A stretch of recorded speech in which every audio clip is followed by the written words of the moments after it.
ശരിക്കും നമ്മൾ ജാതകം നോക്കുന്നത് നമ്മുടെ ജീവിതത്തിൽ മുന്നിലും സംഭവിക്കാൻ പോകുന്ന കുറച്ച് കാര്യങ്ങളെ പറ്റി ഒരു ധാരണ ഉണ്ടാക്കാനാണ്. സാധാരണഗതി ഞാൻ ജാതകം നോക്കുന്നത് ഒരാളുടെ ബേസിക് ക്യാരക്ടർ അറിയാൻ വേണ്ടി മാത്രമാണ്. അതായത് അവരുടെ ക്യാരക്ടർ, അവൾ ജനിച്ചു വളർന്ന രീതികൾ, അവരുടെ ചൈൽഡ്ഹുഡ് ഉണ്ടായിട്ടുള്ള പ്രോബ്ലംസ്, ഇതിനെയൊക്കെ നമുക്ക് മനസ്സിലാക്കാൻ പറ്റും. നമ്മൾ പ്രശ്നങ്ങളെ നമ്മൾ ഇൻവൈറ്റ് ചെയ്യുന്നതാണെന്നാണ് പറയുക. ഭയമാണ്, അല്ലെങ്കിൽ നമ്മുടെ കൺസേൺസ് ആണ് നമ്മളെ പലതിലും കൊണ്ട് എത്തിക്കുന്നത്. നമ്മൾക്ക് രണ്ട് കാര്യങ്ങൾ നമ്മൾ നടക്കും. ഒന്ന്, അമിതമായി ആഗ്രഹിക്കുന്ന കാര്യം നടക്കും, അമിതമായി ഭയക്കുന്ന കാര്യം നടക്കും. ആസ്ട്രോളജി ഉപയോഗിക്കുന്നത് നമ്മൾ അവരുടെ സ്വഭാവം അറിയാൻ വേണ്ടി മാത്രമാണ്. നമ്മൾ അമ്മ ഗർഭിണിയായിരുന്ന സമയത്ത് അമ്മ അനുഭവിക്കുന്ന പലതരത്തിലുള്ള മാനസിക പ്രശ്നങ്ങൾ നമ്മളിലെത്തും. അപ്പോൾ ഈ നമ്മളിൽ വരുന്ന ആ ഒരു കാര്യമാണ് ഞാൻ ആൻസെസ്റ്ററലായിട്ട് എടുക്കുക. അസ്ട്രോളജി ബേസ്ഡ് ആയിട്ട് നമുക്കത് എനർജി അവരെ മനസ്സിലാക്കിയിട്ട് നമുക്ക് ചെയ്തെടുക്കാൻ പറ്റും. ഒരു ബെറ്റർ ലൈഫിലേക്ക് അവരെ എത്തിക്കാം. തീർച്ചയായിട്ടും.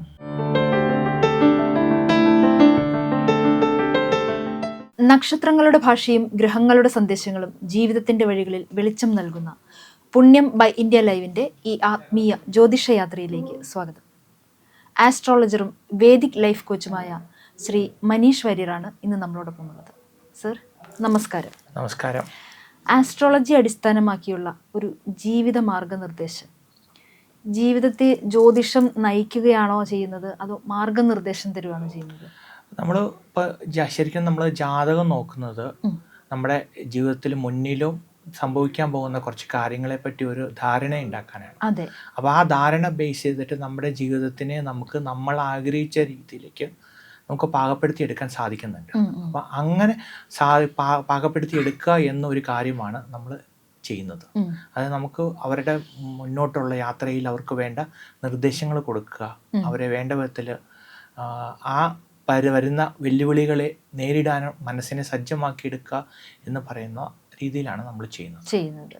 അതായത് സൂചനകൾ കൊടുക്കുക. അതെ, സൂചനകൾ കൊടുത്ത് ഒരു പ്രിക്കോഷൻ എടുക്കാൻ അവരെ സഹായിക്കും. അതെ, അത് മാത്രമല്ല നമുക്കൊരു മനസ്സിന് ധൈര്യം കിട്ടുന്നതാണ്. നമ്മുടെ മനസ്സിന്റെ ധൈര്യമാണ് നമ്മുടെ എല്ലാ വിജയത്തിന്റെയും ബേസ്. അതെ. അപ്പോൾ ആ ബേസ് ഉണ്ടാക്കിയെടുക്കാനായിട്ട് നമുക്കൊരു കോൺഫിഡൻസ് ഉണ്ട്. അപ്പോൾ എനിക്ക് കുറച്ച് പ്ലസ്സുകളും മൈനസുകളും മുമ്പിൽ വരാൻ പോകുന്നുണ്ട് എന്നൊരു ധാരണ കിട്ടിയാൽ അതനുസരിച്ച് നമുക്ക് നമ്മളെ റെഡിയാക്കാം. അതെ, ഒരു പ്രിപ്പറേഷൻ നടത്താം. അതെ.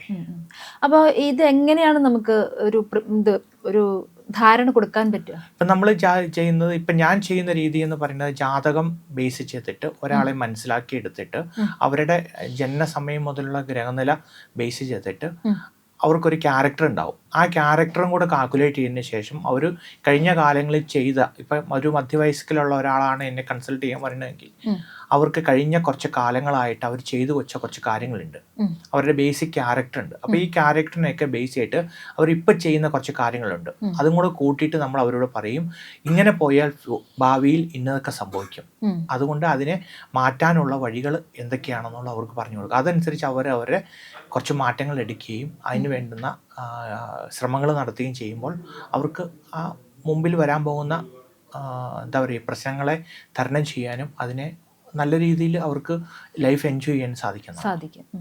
അതുപോലെ ഇതിൻ്റെ ഈ ഗ്രഹങ്ങളുടെ നിലകൾ, അപ്പോൾ ചില സമയത്ത് ചില ഗ്രഹങ്ങൾ മറഞ്ഞിരിക്കും, അല്ലെങ്കിൽ ദോഷ സമയങ്ങളുണ്ടാവും. നമ്മൾ സാധാരണഗതി ഞാൻ ജാതകം നോക്കുന്നത് ഒരാളുടെ ബേസിക് ക്യാരക്ടർ അറിയാൻ വേണ്ടി മാത്രമാണ്. അതായത് നമുക്കൊരു ഫോർച്യൂൺ അല്ലെങ്കിൽ ഒരു പ്രഡിക്ഷൻ എന്നുള്ള രീതിയിലല്ല ഞാൻ പറയുക.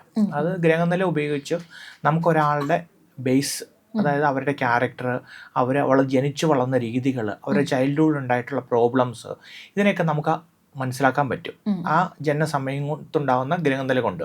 അപ്പോൾ ഈ ജനനസമയത്തുണ്ടായ ഗ്രഹനിലകൾ ഏകദേശം സെയിം ആണ്. ഇപ്പോൾ മുന്നോട്ട് കാര്യം ഗ്രഹങ്ങൾ ദശാകാലങ്ങൾ ബേസ് ചെയ്ത് മാറുന്നുണ്ട് എന്ന് പറയുന്നുണ്ടെങ്കിലും അത് പലർക്കും പല രീതിയിലാണ് വരിക. ഇപ്പോൾ ഒരു എക്സാമ്പിൾ പറയുകയാണെങ്കിൽ, നമ്മൾ അശ്വതി നക്ഷത്രക്കാരെ ഒരു ഈ പീരീഡിൽ ഗുണം അനുഭവിക്കുമ്പോൾ മറ്റു ചില ദോഷം അനുഭവിക്കുകയാണ്. അത് അവരുടെ ജനന സമയം കൊണ്ടും പിന്നെ അവർ ചെയ്യുന്ന ചില കർമ്മങ്ങളുടെ ഫലങ്ങളും കൊണ്ടാണ്. അപ്പോൾ ഇങ്ങനെയുള്ള മാറ്റങ്ങൾ നമ്മുടെ ജീവിതത്തിൽ വന്നുപെടുന്നുണ്ട്. അപ്പോൾ ബേസിക് ആയിട്ട് നമ്മുടെ ഞാൻ ശരിക്കും പറയുക, നമ്മൾ പ്രശ്നങ്ങളെ നമ്മൾ ഇൻവൈറ്റ് ചെയ്യുന്നതാണെന്നാണ് പറയുക. അത് നമ്മുടെ ഭയമാണ്, അല്ലെങ്കിൽ നമ്മുടെ കൺസേൺസ് ആണ് നമ്മളെ പലതിലും കൊണ്ട് എത്തിക്കുന്നത്. അപ്പോൾ ഇതിനെ മനസ്സിലാക്കി, ക്യാരക്ടർ മനസ്സിലാക്കി അവർക്ക് വേണ്ട ഓറ, അത് മനസ്സിന് ശക്തി കൊടുക്കുകയാണ് നമ്മൾ. സാർ ഇപ്പോൾ പറഞ്ഞത് പ്രകാരം നമ്മുടെ ഭയം, അപ്പൊ ഒന്നിനെ പറ്റിയുള്ള അകാരണമായ ഭയം, ഇങ്ങനെ ഭയന്നുകൊണ്ടേ ഇരുന്ന് കഴിഞ്ഞ് അയ്യോ അത് വരുവോ അല്ല രോഗമാണെന്നുണ്ടെങ്കിൽ എനിക്ക് രോഗിയാണോ അത് നമ്മളിലേക്ക് തന്നെ അട്രാക്ട് ചെയ്തിപ്പെട്ടുകൊണ്ടിരിക്കും എന്നല്ല സാർ ഉദ്ദേശിച്ചത്. അതെ അതെ, അത് എത്തിച്ചുകൊണ്ടിരിക്കും. ഇപ്പൊ എന്താണോ നമ്മൾ ഭയക്കുന്നത്, നമ്മൾക്ക് രണ്ട് കാര്യങ്ങൾ നമ്മൾ നടക്കും. ഒന്ന് അമിതമായി ആഗ്രഹിക്കുന്ന കാര്യം നടക്കും, അമിതമായി ഭയക്കുന്ന കാര്യം നടക്കും. ഇപ്പൊ ആഗ്രഹിക്കുന്നതിലും ഫാസ്റ്റ് ആയിട്ടാണ് ഭയക്കുന്ന കാര്യം നടക്കുക. അപ്പോൾ നമുക്കത് പ്രത്യക്ഷത്തിൽ നമുക്ക് ചില കാര്യങ്ങൾ നമ്മുടെ ജീവിതത്തിൽ നമുക്ക് തെളിയിക്കാം.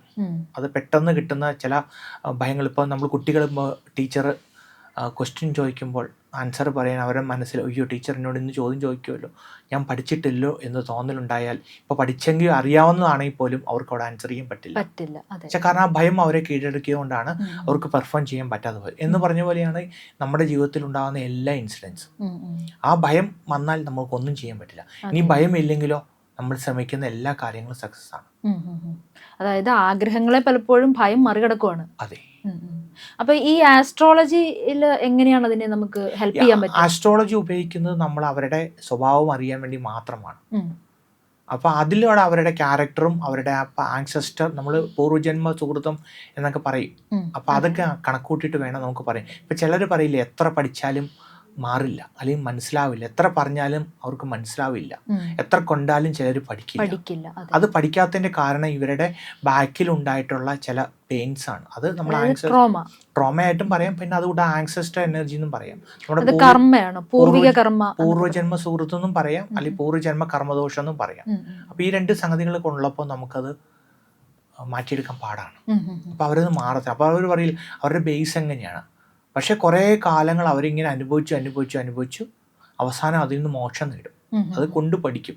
ഈ നമ്മൾ ഇപ്പോൾ ഈ മൈനസ് ക്രെഡിറ്റും പ്ലസ് ക്രെഡിറ്റും പറയുന്ന പോലെ നമ്മുടെ ആ പാപം തീർന്നു കഴിയുമ്പോൾ നമുക്ക് ഓട്ടോമാറ്റഡ് ആയിട്ട്, പക്ഷെ അത് നമ്മൾ അനുഭവിച്ച് തന്നെ വേണ്ടി തീർക്കാൻ.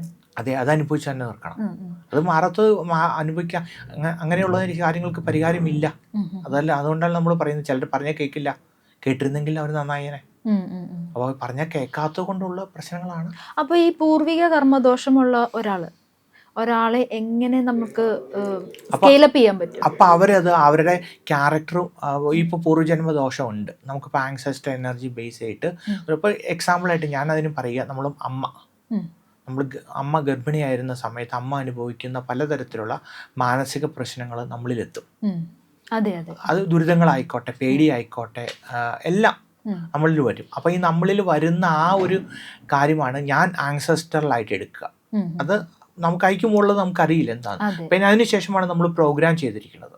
അതായത് കുട്ടി വളർന്നു വന്നപ്പോൾ നമുക്ക് കിട്ടിയ നമ്മുടെ ചുറ്റുപാടിൽ നിന്ന് കിട്ടിയ കാര്യങ്ങളെയെല്ലാം നമ്മൾ പരിഗണിച്ചിട്ടാണ് നമ്മുടെ സ്വഭാവം ഉണ്ടാകുന്നത്. അപ്പോൾ ഈ സ്വഭാവത്തിലേക്ക് വരുമ്പോഴുണ്ടാക്കാവുന്ന ചില അതായത് പ്രോസസ്സിങ് സ്പീഡ് എന്ന് വേണമെങ്കിൽ നമുക്ക് പറയാം. അപ്പോൾ അത് നമ്മളെ എഫക്റ്റ് ചെയ്യും. അപ്പോൾ ഇത് മനസ്സിലാക്കിയിട്ട് ഇനിയിപ്പോൾ പ്രശ്നം ഉണ്ടെന്ന് കണ്ടാൽ നമ്മൾ അവർക്ക് വേണ്ടുന്ന ട്രെയിനിങ്സ് കൊടുക്കും, അതായത് ഉപദേശങ്ങൾ. അപ്പോൾ അത് പൂജയാവാം, പ്രാർത്ഥനകളാവാം, മെഡിറ്റേഷനുകളാവാം, ഇല്ലെങ്കിൽ എക്സസൈസുകളാവാം. അപ്പോൾ ഇതൊക്കെ ചെയ്തെടുത്തിട്ട് എക്സസൈസ് എന്ന് പറയുമ്പോൾ നമുക്ക് സ്ട്രെച്ചിങ്, നമ്മുടെ ബോഡി, അതായത് നല്ല യോഗ മെഡിറ്റേഷൻ പറയാം.